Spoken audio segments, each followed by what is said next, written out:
Ontem a Bolsa, Guga, fez um movimento de bastante oscilação, né, com a expectativa pela definição da taxa de juros. O Copom acabou atendendo às expectativas do mercado de aumentar 1,5 ponto percentual. Como você viu esse movimento do Banco Central e os reflexos que essa nova taxa de juros pode trazer para o mercado? Vamos lá, eu acredito que o Banco Central fez o trabalho dele como deveria ser feito, né? Sem gerar grandes polêmicas para o mercado, tanto que a gente nota aí que nosso mercado futuro está abrindo aqui com leve baixa, 0,17%, muito próximo das mínimas que se trabalhou nesses últimos 2 dias. Então, vamos ver como é que vão ser as cenas dos próximos capítulos. O que a gente consegue entender, né, Daniel? Que, de fato, aquela expectativa de 8,25 para o final do ano, né, está muito mais para algo em torno de 10, 10,5, né, para o início do ano que vem, ou seja, passar por um período um pouquinho mais extenso de elevação de juros e, querendo ou não, ainda não temos um grande trigger para fazer a nossa bolsa, né, destravar valor e ir para um patamar mais alto. O que me chama a atenção, tá, no dia de hoje? Que nós não estamos trabalhando nas mínimas da semana, nós já tivemos um momento mais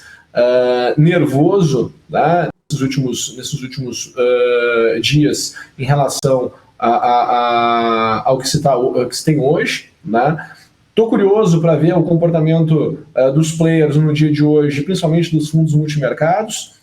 Existe aquela expectativa de que eles vão intensificar a sua realização de posição, não é realização de lucro, é realização mesmo de posição, para fazer sua inversão para o mercado de juros. Tá? Então, é esperado que se tenha aí um fluxo de venda, né, um pouco mais intenso. Isso pode se intensificar em função do movimento das commodities, petróleo passando por um leve ajuste, uma leve correção, minério de ferro intensificando ainda mais, né, o seu processo de queda, com toda a intervenção do governo chinês em cima das siderúrgicas. Então a gente tem que ficar de olho, né, acompanhando. Os preços estão descontados? Com certeza. Havendo um trigger, principalmente vindo de Brasília, eu sei que nosso foco ficou agora nesses últimos dias aqui em função da decisão do Banco Central, e com razão, né? Eu acho que a gente tinha que, de fato, estar atento, né? Não atento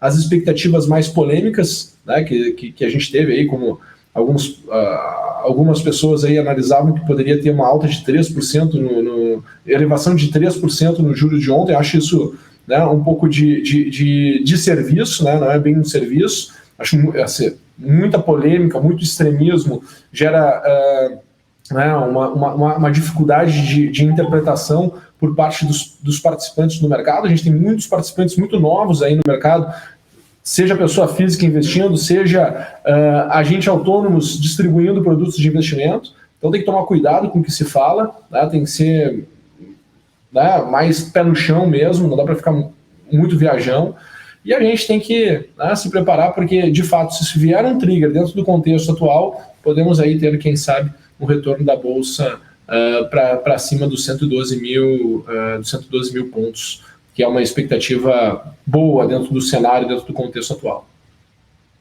Legal, Guga. E agora podemos ver, então, no gráfico sua projeção para hoje. Claro, vamos lá.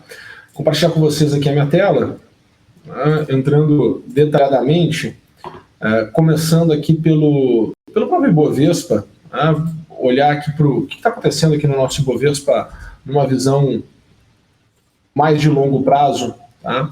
Lembrando que nós estamos trabalhando, abaixo da região dos 112.200 pontos, região essa dos 112.200 pontos, que é uma região que é um nível, né, que eu gostaria que o mercado tivesse se mantido acima, tá? Que é onde fecha uma estrutura corretiva, né, que traz esse sentimento de que o ano de 2021 todo ele foi de correção, certo? Depois que a gente chegou nesse patamar, o mercado ele começou a aumentar a volatilidade e intensificou aqui o processo de correção. Esse processo de correção era para voltar aqui para os 101.800, 102 mil pontos. E num ambiente mais, né, negativo, vamos imaginar que o mercado ele não consiga se manter no patamar de preço atual e comece a corrigir com mais intensidade. O que daria para nós esperarmos para o mercado? Bom, aí o que daria para esperarmos é que o mercado fosse perder os 100 mil pontos e quem sabe chegar aqui nos 96.500 pontos. Tá? Para mim esse seria o ponto mais nervoso, né, em relação a essa correção aqui numa sequência aqui de correção para esse final aqui do ano de 2021. Para o índice futuro, para o dia de hoje, nós estamos aqui corrigindo nesse momento 0,5%. O que eu estou enxergando, tá, havendo, né, esse movimento de ajuste, né, de correção, de realização, em função principalmente dos fundos multimercados, o que eu enxergo seria esse movimento se intensificar até essa região entre 105.500 pontos e 104.400.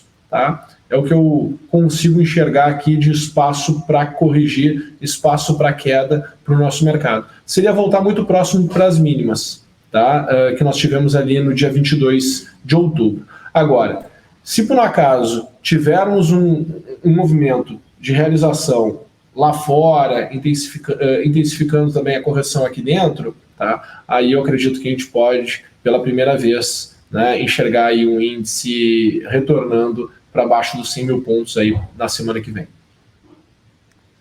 Legal, Guga. Guga, o Banco Central ele falou bastante sobre a inflação nesse cenário de elevação de juros, né? Já deixou contratada a elevação na mesma magnitude para a próxima reunião.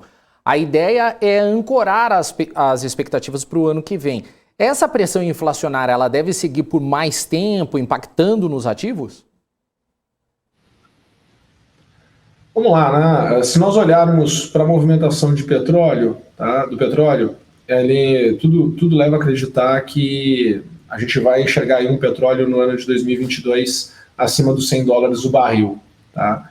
É o que eu enxergo, pelo menos neste momento. Tá? Precisaria de uma correção muito forte, uma intervenção muito forte, assim como está sendo no minério de ferro, para poder inverter, né, todo esse fluxo de alta que se está tendo em cima do petróleo. A gente não pode esquecer, né, poucos estão comentando agora, que todo esse movimento de ESG, ele querendo ou não, ele prejudicou, né, num processo que pudesse ter mais produção de petróleo.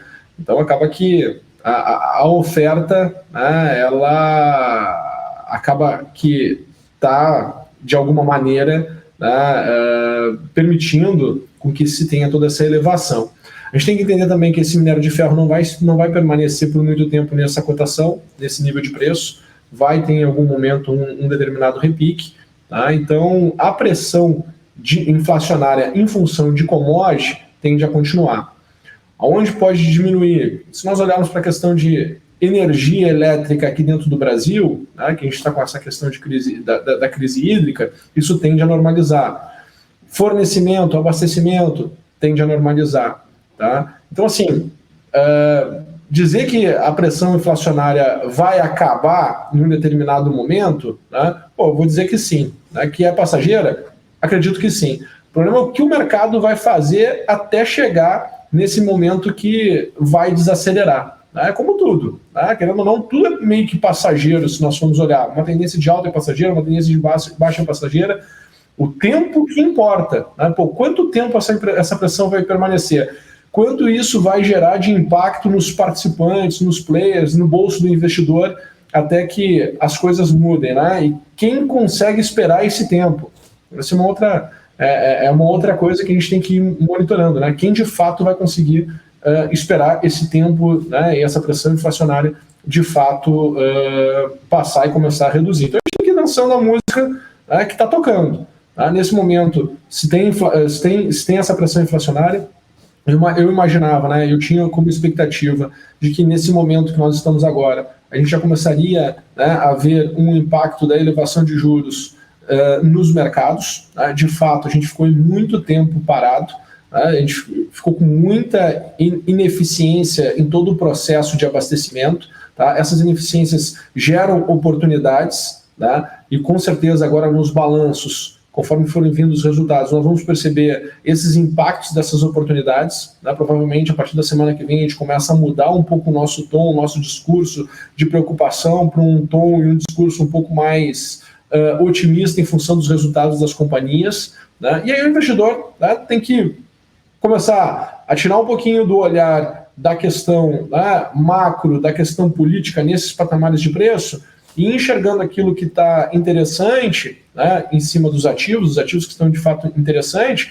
começar estrategicamente, né, e se posicionando para poder pegar, quando a Bolsa, né, parar de ter esse movimento de correção, começar a ter um movimento de melhora, para poder surfar aí toda a valorização e todo o ganho que nós podemos ter depois. E, inclusive, hoje, Guga, é dia de revisões, né, de política monetária em todo o mundo. A gente falou aqui mais cedo de Japão e Europa e as expectativas pela definição nos Estados Unidos nos próximos meses. Como essas movimentações no mundo elas podem impactar no mercado aqui no Brasil? Na verdade, o mercado brasileiro ele é muito pequeno, né? Se nós formos olhar o dinheiro de investimento mesmo que está aqui dentro da nossa bolsa, se nós pensarmos na nossa bolsa, né, ele é muito pequeno. Então, qualquer fluxo um pouco mais intenso de estrangeiro, por exemplo, quando o estrangeiro olha para a nossa bolsa, o que ele enxerga, né? Emergente e commodity. Tá? Então, todas as movimentações de emergente ou commodity, poxa, a gente ganha, né, uma intensidade aqui na nossa negociação. O problema é que o Brasil é um país muito confuso de se entender para o investidor, né, estrangeiro. Existem mercados que são muito mais fáceis de se entender. Esse imbróglio político aqui traz essa confusão, o que faz com que o dinheiro grande nunca venha para cá. Pode ser que um dia isso mude, mas até hoje a gente nunca conseguiu enxergar aí o dinheiro grande de fato vir para cá, não sei, entre 2002 e 2008, que teve ali um movimento um pouco mais intenso, né? Mas a gente ainda não tinha passado aí por uma experiência de ser grau de investimento como a gente já passou. Né? Então, assim, vem um dinheiro maior, mas não vem aquele big money mesmo, que vem, que senta e que, querendo ou não, fica alocado nos ativos, o que tira, de certa forma, uma certa liquidez de oferta de ativo, e aí os preços eles acabam, né, se valorizando cada vez mais.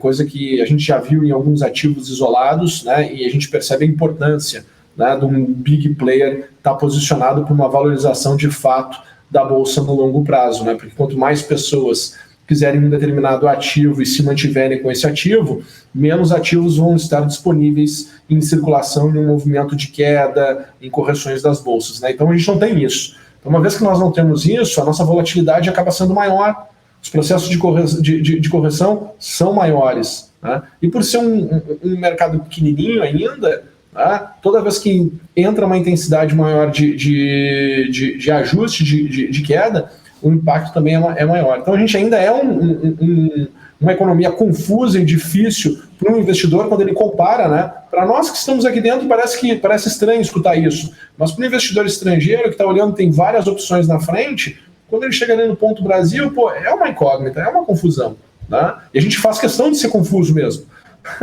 É incrível isso. Tá? Então, assim, um ajuste, uma correção nos mercados lá fora, com certeza vai intensificar essa sensação negativa que a gente está tendo aqui de curto prazo.